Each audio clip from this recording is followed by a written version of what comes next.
Profecia de Isaías, Palavra de Deus, capítulo 57. Isaías, capítulo 57. Deus está presente. Yahvé El Shaddai, o Deus Todo-Poderoso, está presente. Ele vai à frente. Ele já abriu o caminho. Ele já enviou seu Filho. Ele já trouxe a sua bendita salvação. Ele já deu a sua palavra. Ele já diz ao seu povo que marche em plena confiança naquilo que ele já providenciou.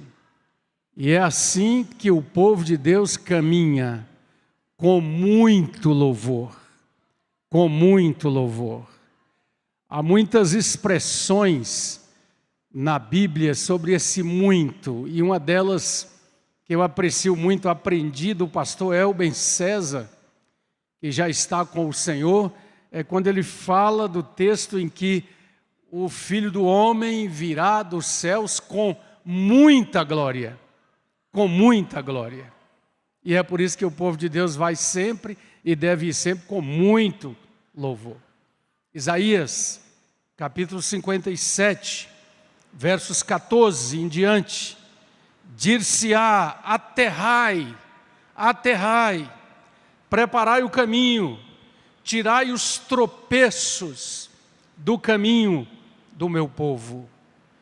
Porque assim diz o alto, o sublime, o que habita a eternidade, o qual tem o nome de santo. O que ele diz? Leia comigo. Habito no alto e santo lugar, mas habito também com o contrito e abatido de espírito, para vivificar o espírito dos abatidos e vivificar o coração dos contritos.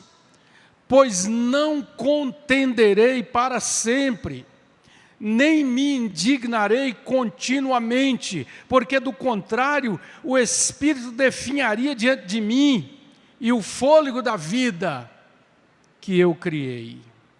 Por causa da indignidade da sua cobiça, eu me indignei e feri o povo, escondi a face e indignei-me, mas rebelde seguiu o caminho da sua escolha. Tenho visto os seus caminhos, tenho visto os seus caminhos e o sararei. Também o guiarei e lhe tornarei a dar consolação, a saber, aos que dele choram. Leia comigo o verso 15. Verso 19. Como fruto dos seus lábios, criei a paz. Paz para os que estão longe e para os que estão perto, diz o Senhor, e eu o sararei. Mas os perversos são como o mar agitado, que não se pode aquietar, cujas águas lançam de si lama e lodo. Juntos o último verso, 21. Para os perversos, diz o meu Deus, não há paz. Palavra de Deus. Você recebe? Você pode orar pela palavra nessa noite. Você pode pedir a Deus uma palavra para o seu coração, para a sua vida. Estamos reunidos, estamos adorando através de canções tão belas, de letras tão expressivas, baseadas na palavra de Deus. Mas o Senhor sempre tem uma palavra para o coração do seu povo, na reunião de adoração.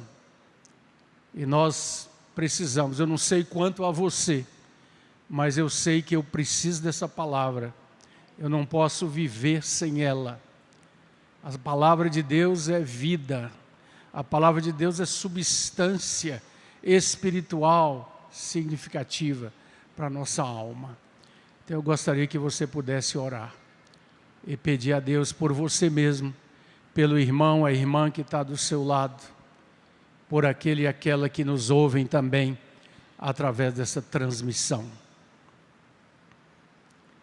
Bendito Senhor nosso Deus, mais uma vez nos prostramos diante de Ti, e mais uma vez, como igreja reunida, temos o mistério revelado da pregação da palavra, que o Senhor declara ser a loucura para os sábios deste mundo, mas o poder de Deus para a salvação de todo aquele, de toda aquela que crê.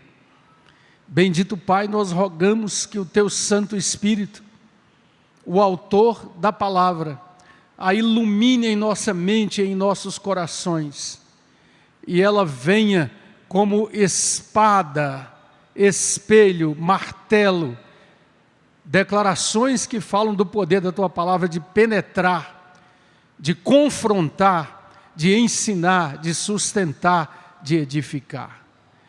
Que toda altivez, que toda expectativa e cogitação de sabedoria humana caiam por terra e prevaleçam, Senhor, a sabedoria que vem do Teu Espírito Santo.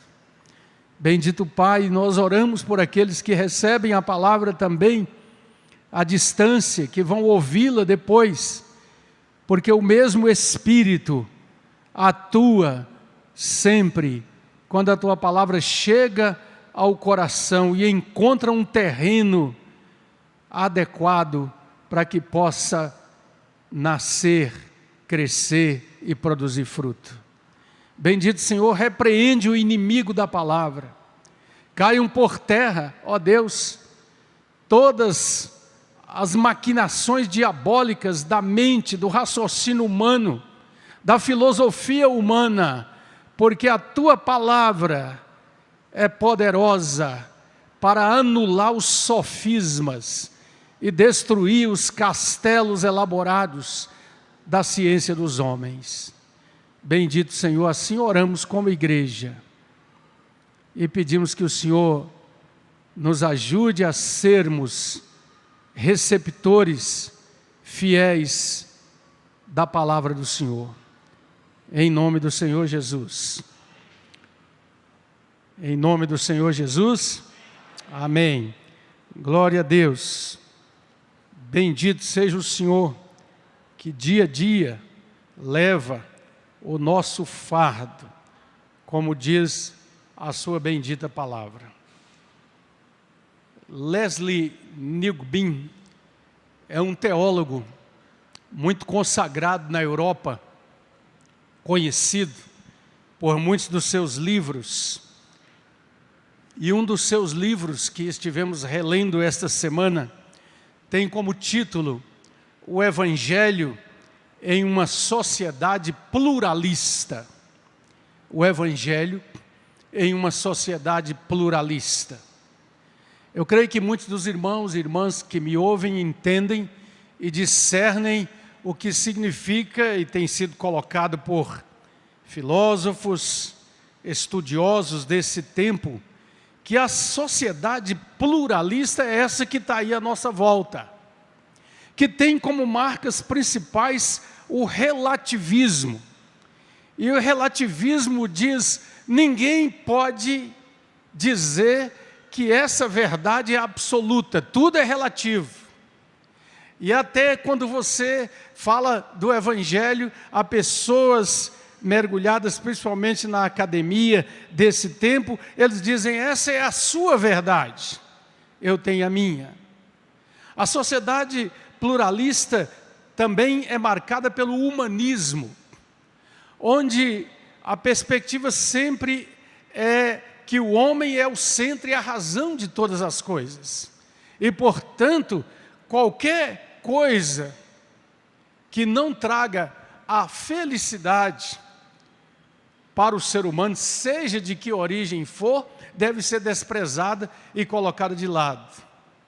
A sociedade pluralista tem levado a sua mensagem, dominado a academia, as faculdades, as universidades do mundo, os ciclos de pensamento, porque ela também diz que todos os meios para que você obtenha essa felicidade e esse bem-estar são válidos.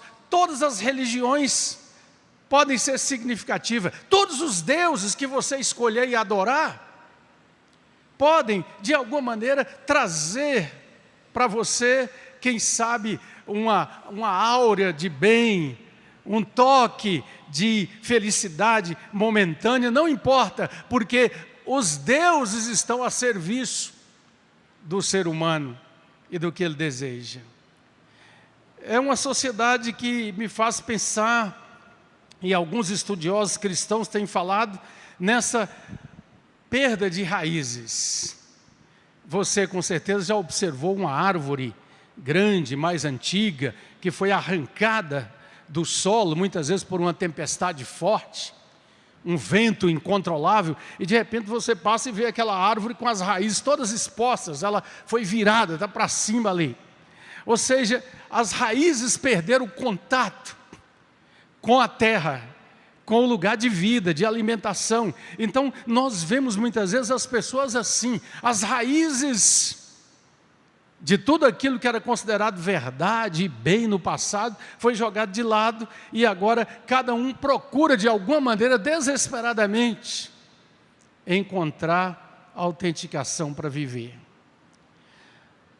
Esse teólogo, Leslie Newbin, ele diz que uma das marcas do tempo, e ele fala de uma perspectiva da Europa, onde ele vive, é a falta de esperança.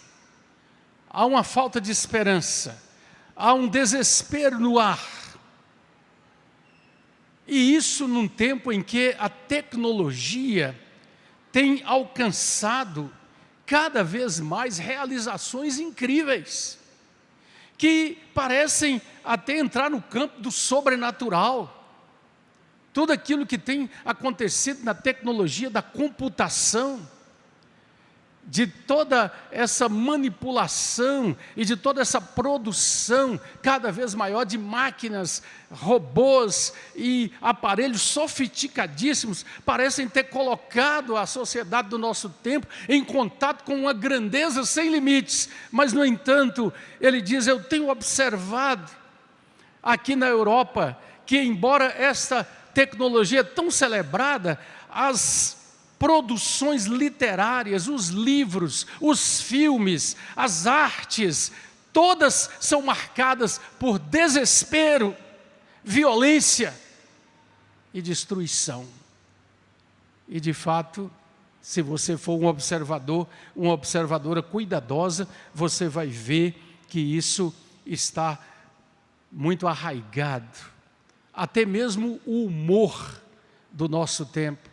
Os programas humorísticos são calcados numa perspectiva de vazio da vida, de não vale a pena, de que eu não preciso respeitar nem mesmo meu próprio corpo, porque tudo está aí a serviço de obter uma tal felicidade.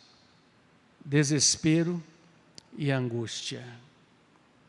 Dia desse eu observei uma criança que, recebendo um brinquedo bem tecnológico, bem cheio de detalhezinhos para ele manipular, luzes, sons, e essa criança brincou por algum tempo, foi atraída por todas aquelas coisas ali, e depois de um certo tempo jogou aquilo para lá, com a cara de aborrecido.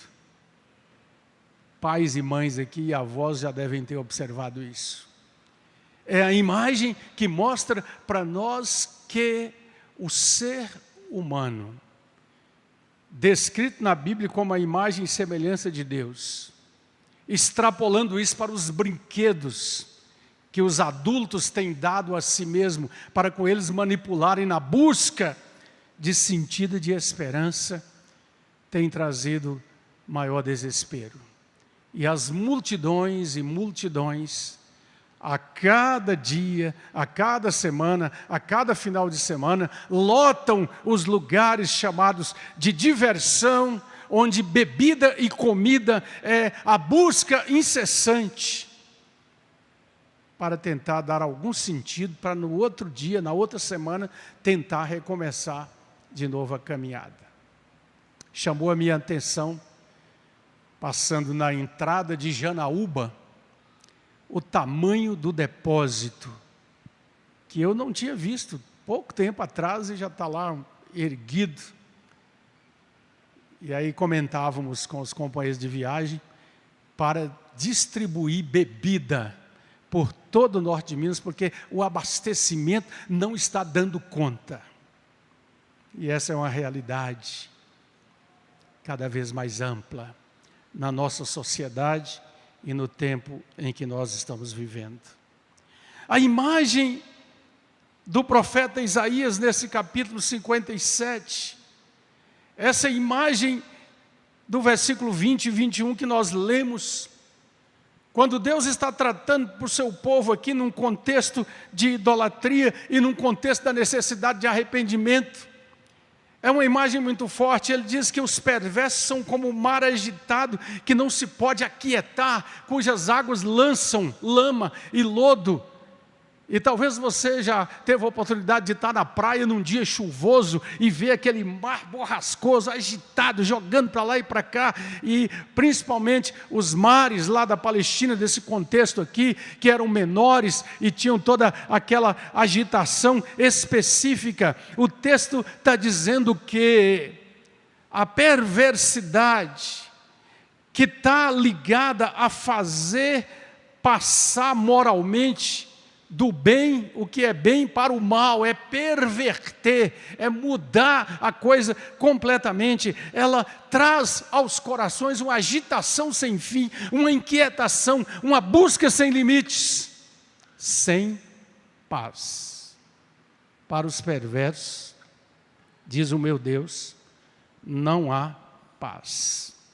A imagem da desesperança. Olhe para o mundo. Vamos fazer um raciocínio olhando para o grande e depois o particular, o pequeno. Olha para o mundo no tempo que nós vivemos. Uma guerra estúpida, que já vai para quase um ano, onde pessoas estão explodindo umas às outras.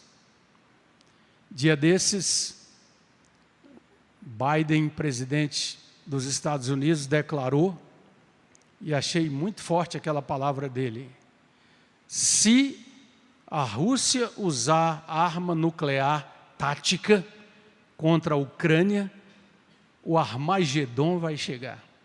Ele usou essa palavra bíblica. Tipo assim, colocando que não há como os demais países ficarem de braços cruzados, porque a arma nuclear não tem jeito de não afetar todos, principalmente a Polônia lá na fronteira, que faz parte da OTAN. Clima de guerra, no meio dos povos. Dia desses, multidões estavam nas ruas de Paris protestando contra o preço dos alimentos. Vimos a primeira-ministra da Inglaterra renunciar. Vimos situações que abalam a Europa porque o inverno está se aproximando e não há garantia de como os lares serão aquecidos por causa do problema do gás da Rússia. E tantas outras questões agitando as pessoas. Mas volte mais e dentro das nações veja as instituições, todas elas abaladas por uma discussão e um debate sem fim do que verdadeiramente é bom, do que não é bom.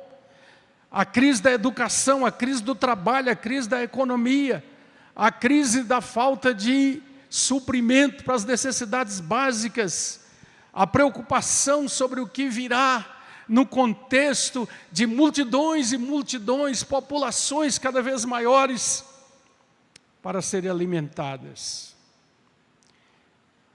Mas desce mais o foco e olha para os lares, as famílias, o contencioso que se avoluma na nossa sociedade, Os que estão na área da justiça sabem, não há como.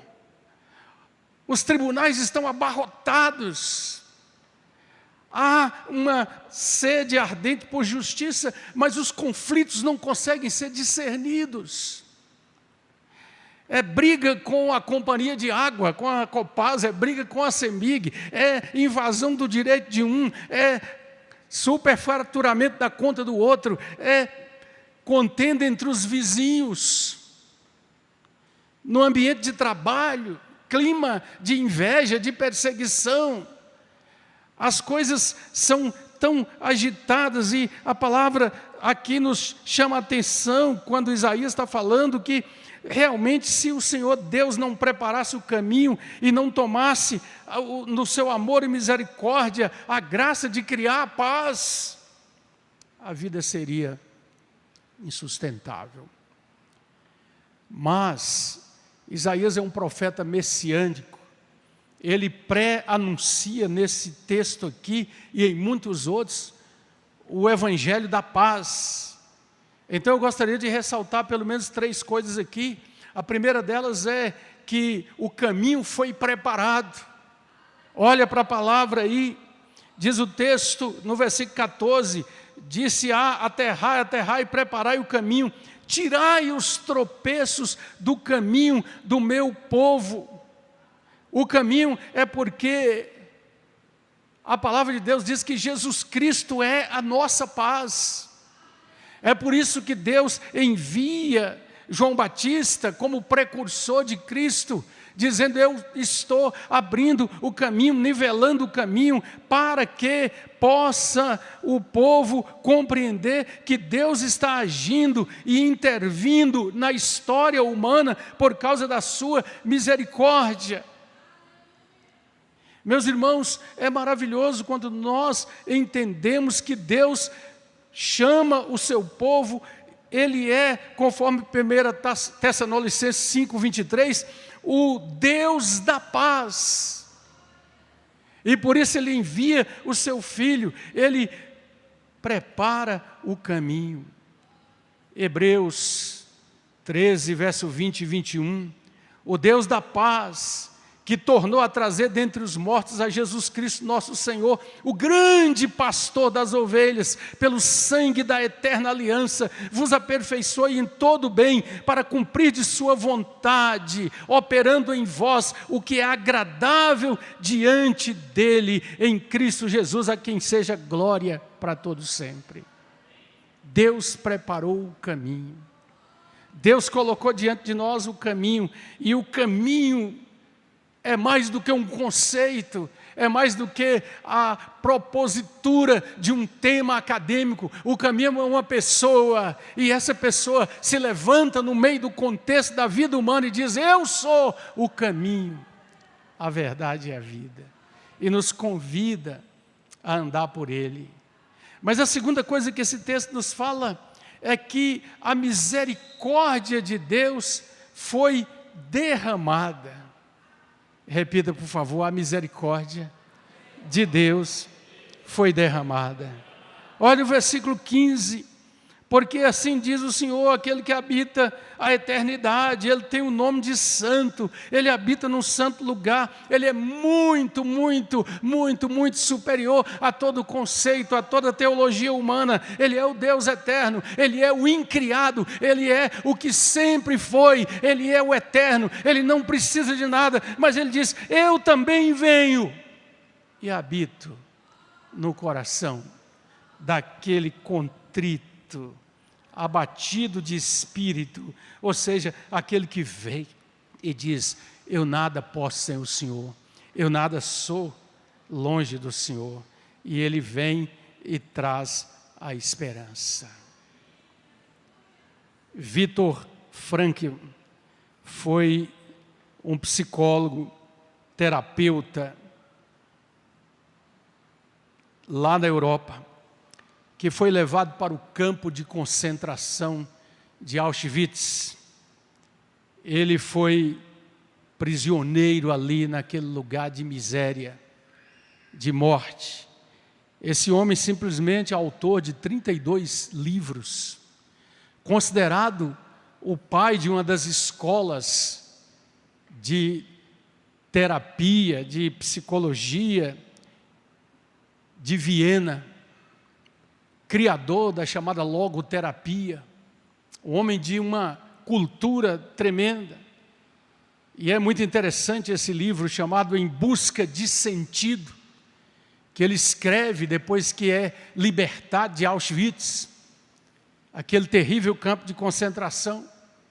Ele descreve o momento em que as tropas aliadas entram na Alemanha e põem fim a todo aquele pesadelo da Segunda Guerra Mundial, e a notícia se espalha, e então os captores, os torturadores, os guardas do campo de concentração largam tudo e fogem.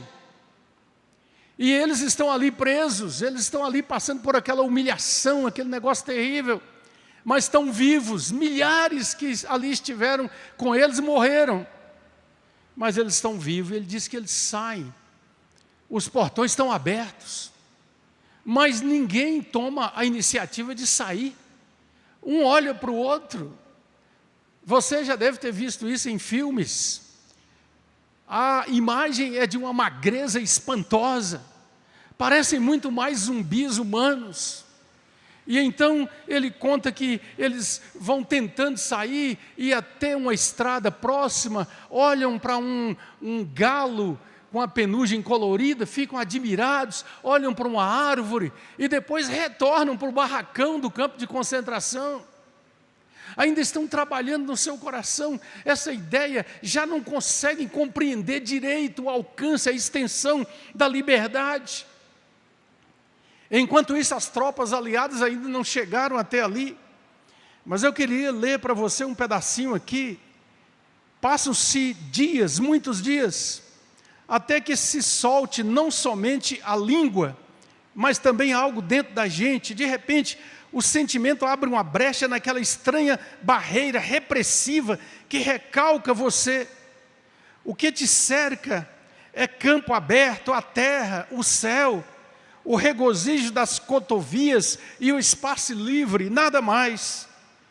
Interrompes tua caminhada nesse espaço livre para olhar ao redor, olhas para o alto e te prostras de joelhos.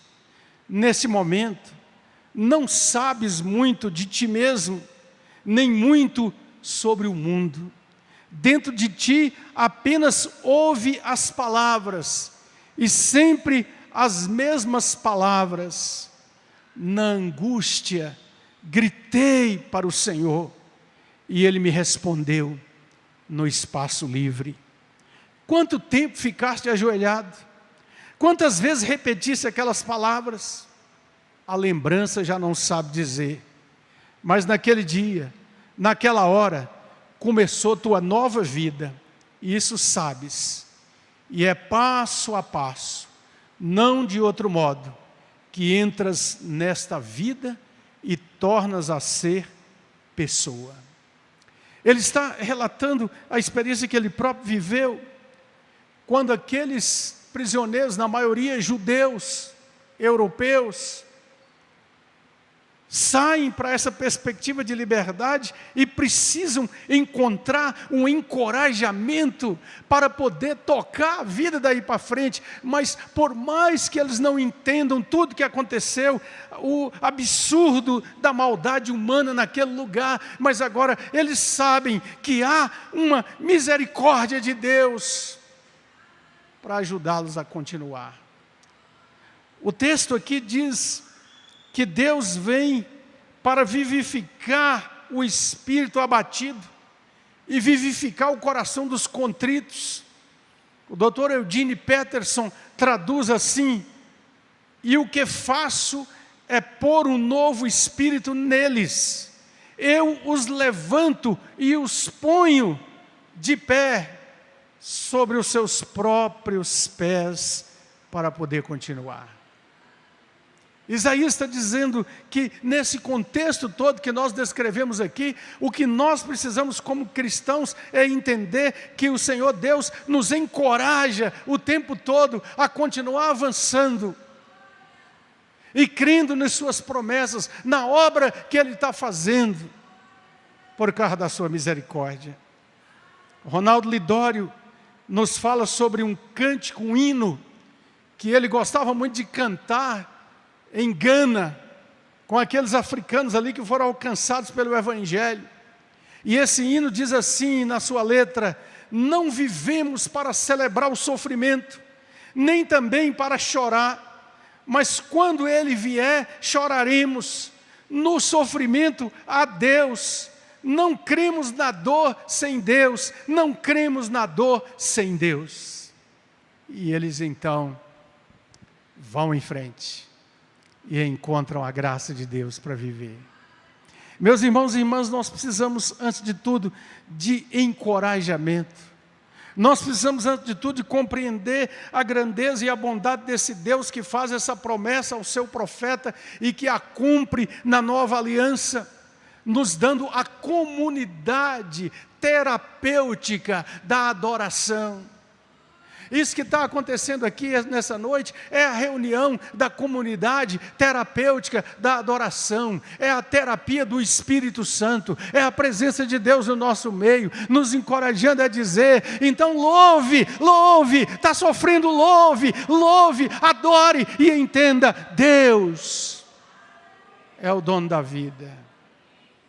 Mas em terceiro lugar, aqui também nos ensina que nós vivemos na paz e proclamamos a paz do nosso Deus. Diga: vivemos na paz e proclamamos a paz do nosso Deus. O Evangelho, já disse um escritor cristão, não é um debate e nem uma discussão. O Evangelho é uma proclamação. Você pode repetir comigo? O Evangelho não é um debate e nem uma discussão. O Evangelho é uma proclamação.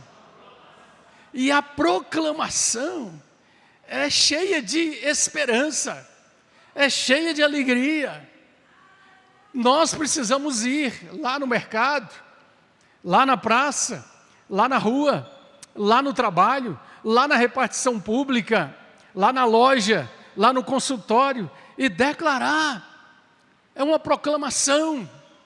E nós precisamos compreender que essa palavra da paz de Deus que alcançou o nosso coração, a paz que vai além do entendimento, a paz que quer se estabelecer por nós no trabalho, no lar, nas relações humanas, no trânsito, onde nós estivermos, é a paz que só Deus pode promover e realizar.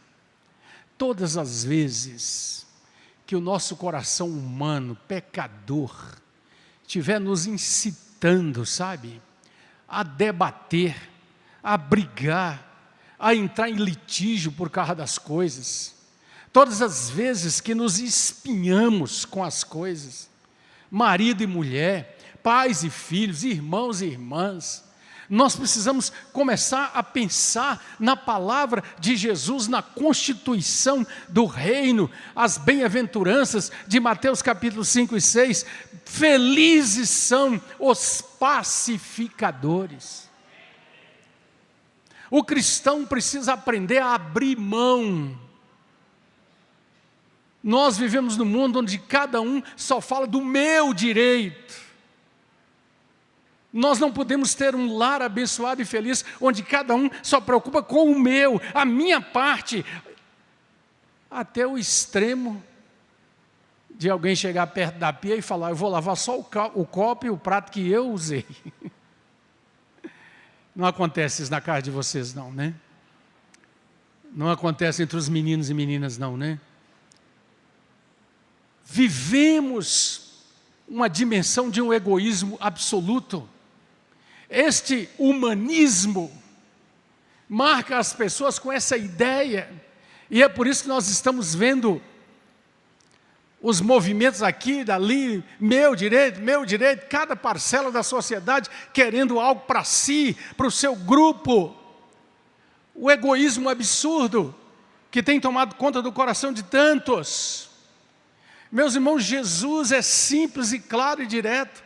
Para que nós tenhamos paz e vivamos a dimensão da paz, nós tomamos a atitude de ser anunciadores da paz. Paz em todo o tempo, em todo momento. E muitas vezes nós somos chamados até a abrir mão, sofrer a perda. O apóstolo Paulo diz isso para os coríntios. Vocês estão indo a litígio e contra os próprios irmãos, por que não sofreis a perda? Por que não sofreis o dano? Uai, pastor, o que é isso? Isso é cristianismo, é poder sobrenatural.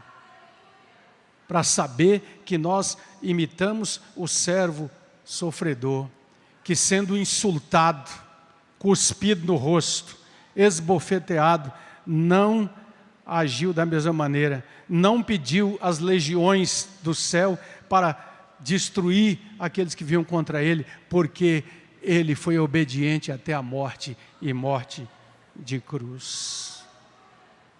Amados e amadas, mas nós não podemos deixar de colocar de novo toda a palavra. Embora haja a declaração de que Deus preparou o caminho, que Deus derramou a sua misericórdia, que nós vivemos em Cristo, que é a nossa paz, e proclamamos a paz e somos chamados a viver em paz. Mas essa advertência não pode ser esquecida. Os perversos são como o mar agitado, que não se pode aquietar, cujas águas lançam de si lama e lodo.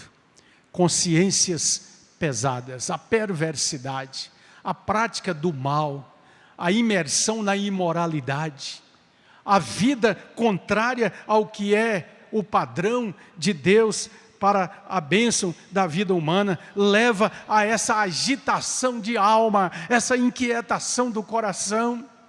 Conversava essa semana com um irmão que há muitos anos trabalha com farmácia, e perguntei para ele algo que eu havia escutado também, inclusive de um médico, e ele confirmou: não se vendeu tanto ansiolítico, não se vendeu tanto remédio para depressão, para ansiedade, como agora. Parece que se tornou uma mania.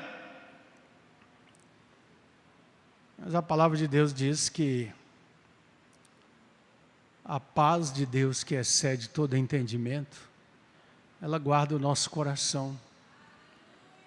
E a gente precisa ter uma boa consciência para com Deus, para que ao ajoelhar ao lado da nossa cama para dormir à noite, nós possamos dizer ao Senhor que procuramos naquele dia fazer o melhor, e podemos pedir perdão por aquilo que não fizemos, por aquela palavra maldita, por aquela atitude anticristã, e pedir a Ele: Senhor, que amanhã seja um dia diferente, e que eu possa agir de maneira melhor. E assim a graça de Deus vai tratando conosco. O príncipe da paz nos recebe, nos acolhe, implanta no nosso coração a sua paz bendita. Queria convidar nossos irmãos da banda para estarem subindo aqui, para nós repetirmos uma canção que já cantamos aqui essa noite, mas eu queria te lembrar. Alguns sabem, alguns lembram, mas eu creio que alguns esqueceram, e a gente esquece mesmo. Ronaldo Lidori, no seu livro, nos traz essa lembrança, dizendo assim: em 1873, um navio francês, o Vaille de Havre, seguia da costa leste americana para a Europa. Entre os passageiros encontravam-se a senhora Spafford e seus 4 filhos. Ela era esposa de um cristão piedoso, jovem advogado de Chicago. Nessa viagem, o navio sofreu um acidente e naufragou. Quase todos os tripulantes morreram. Dias de desespero se seguiram, com a ausência de notícias para a família de todos aqueles desaparecidos em alto mar. Finalmente, o senhor Spafford recebe um telegrama comunicando que sua esposa havia sido encontrada com vida, mas estava só. A mensagem sobre a perda de seus filhos afligiu a sua alma. Ele chorou e lamentou. Depois se sentou e escreveu a letra de um hino que se tornaria conhecido em todo o mundo. Originalmente, It is well white, está bem a minha alma, conhecido como Sou Feliz com Jesus. Se paz a mais doce me deres gozar, se dor a mais forte sofrer, ou seja o que for, tu me fazes saber que feliz com Jesus sempre sou. É a paz que excede todo entendimento. É a paz que está presente mesmo no meio de uma perda tão grande e tão dolorosa, que faz parte das dores e lutas do caminho batido do sofrimento humano, mas que nos leva a este Deus que diz: eu crio a paz, paz para os que estão longe, paz para os que estão perto. Há uma das estrofes, parece que nós não cantamos, vamos cantar agora, que diz: embora me assalte o cruel tentador e venha com 1000 tentações.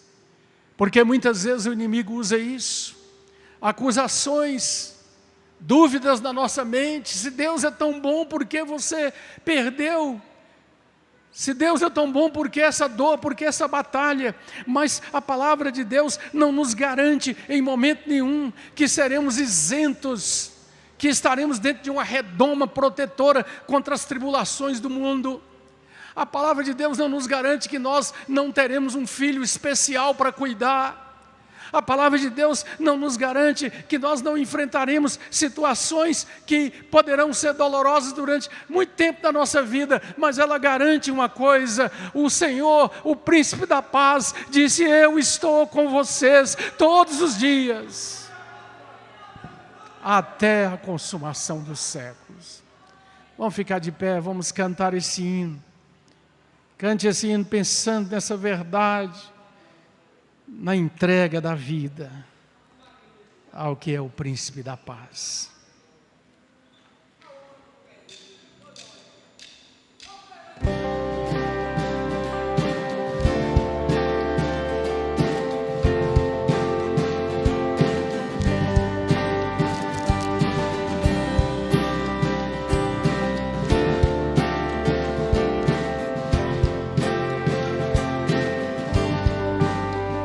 Se paz a mais doce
os homens comigo.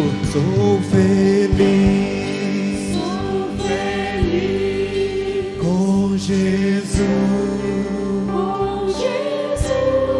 Sou feliz com Jesus, meu Senhor.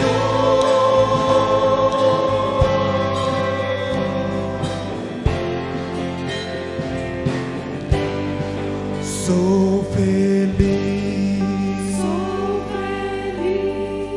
com Jesus. Sou feliz com Jesus, meu Senhor.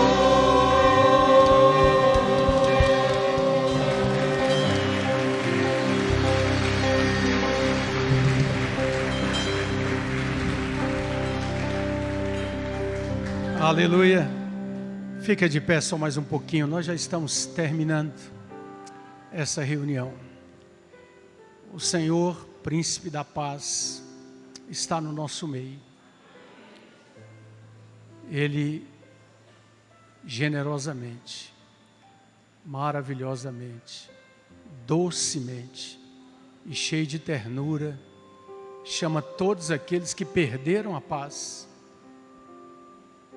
que têm enfrentado situações que tiram a paz, porque Ele conhece esse texto de Isaías. Deus diz que Ele não vai usar de juízo e de castigo, porque senão vai destruir toda a carne. Sabe por quê? Ele conhece a nossa estrutura e sabe que somos pó. Eu queria pedir que nossa banda continuasse adorando e que você que precisa de um toque restaurador na sua vida, de paz, de esperança, de renovo, você que quer entregar sua vida para Jesus, recebendo Ele como Senhor e Salvador, você que está lutando com algo que nessa semana você precisa de uma luz de Deus, um discernimento dEle, num passo de fé, saia do seu lugar e venha aqui à frente. Eu quero chamar os pastores e presbíteros para virem primeiro até aqui, para ministrarmos ao povo de Deus. A palavra diz que Ele nos levou à sala do banquete, e sua bandeira sobre nós é o amor. Venha, é você e Deus. Ele sabe, Ele conhece suas orações, Ele conhece. Pode ficar aqui na frente, vamos ficar aqui na frente, presbíteros aqui, próximos da mesa, venham para cá, vamos ficar aqui na frente. Ele conhece sua luta, meu irmão, minha irmã. Ele conhece todas as coisas, todas as dimensões. Nesse contexto da vida, nós estamos lutando com muita coisa, na área do trabalho, na área da família, na área dos filhos. Um irmão licenciado já para o ministério pastoral, mora em São Paulo, falou comigo: pastor, me ajude a orar, porque eu e minha esposa queremos um filho, ele não está vindo. E eu disse: vamos orar. Nós precisamos orar pelas coisas que nós achamos que são pequenas, que são mínimas, mas todas as coisas pertencem àquele que é o Deus, que é o Senhor da paz. Tem situações de filhos, nós temos visto, chega ao meu conhecimento todo dia, história de filho brigando com a mãe, filha brigando com a mãe, saindo de casa, desprezando a família, de situações as mais diversas nesse mundo pecador que tem arrebentado com os lares. Mas o Deus da paz quer fazer uma grande reconciliação, e faz. Tem uma palavra que tem estado constantemente na minha mente, eu tenho procurado falar todo dia: faz forte ao cansado e multiplica as forças ao que não tem nenhum vigor. Quem farta de bens a tua velhice, de sorte que a tua mocidade se renova como a da águia. Promessa de Deus. Coloca diante do Senhor. Entregue a Ele. Põe em suas mãos. Presbíteros e pastores podem se aproximar e ministrar aos irmãos. Imponham suas mãos em nome do Senhor. Que a graça do Senhor venha, que o poder do Senhor seja liberado na sua vida, meu irmão, minha irmã. Que você tenha ânimo e coragem para continuar orando nessa semana, para não parar de orar, para não deixar de interceder, para perseverar na busca. O Deus da paz, o Deus da paz, o Deus da paz. O Deus da paz que envia o seu shalom perfeito, o shalom que é a paz perfeita e completa, que tem tudo que você e eu precisamos. O shalom de Deus. Vá, Senhor, fala com teu filho, com tua filha. Toca, Jesus, com o teu manto precioso. Renova forças, meu Deus. Ó Senhor, restaura a alegria de viver. Repreendemos o espírito de morte no poder do Cristo vivo que ressuscitou. Senhor, tira a tristeza, lança fora a tristeza, Senhor, e renova a alegria. Traze a teus filhos e filhas a alegria do primeiro amor. Nessa noite eu sei, tu estás falando aos corações, dizendo: é tempo, filho, filha, de voltares ao primeiro amor. E você pode dizer: eu quero voltar ao início de tudo, eu quero voltar para Deus. Bendito Senhor, tu és aquele que promove a paz. Coloca nas mãos, no coração, na mente de teu filho, de tua filha, as armas espirituais, porque as armas da nossa milícia não são carnais, as armas da nossa milícia são poderosas em Deus.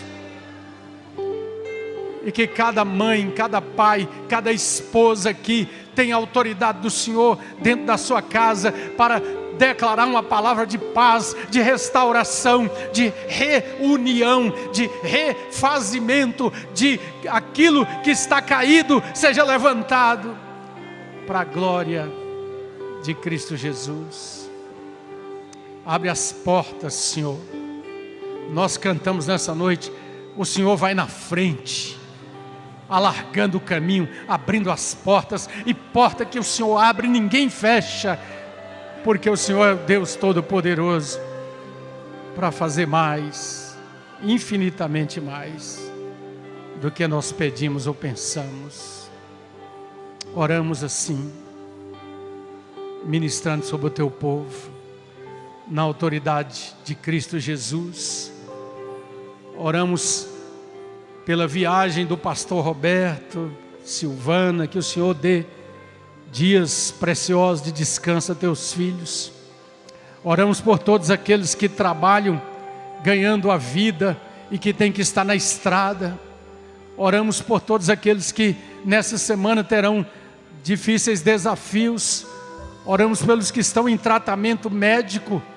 Oramos pedindo graça e direção do Senhor. Oramos por cura física também sobre o teu povo, porque tu és poderoso para fazer muito mais, abundantemente mais. E a glória seja dada a ti, ó Deus, pela obra que o Senhor já fez, estás fazendo agora, nesse momento, e ainda vais fazer, para a honra e glória de Cristo Jesus.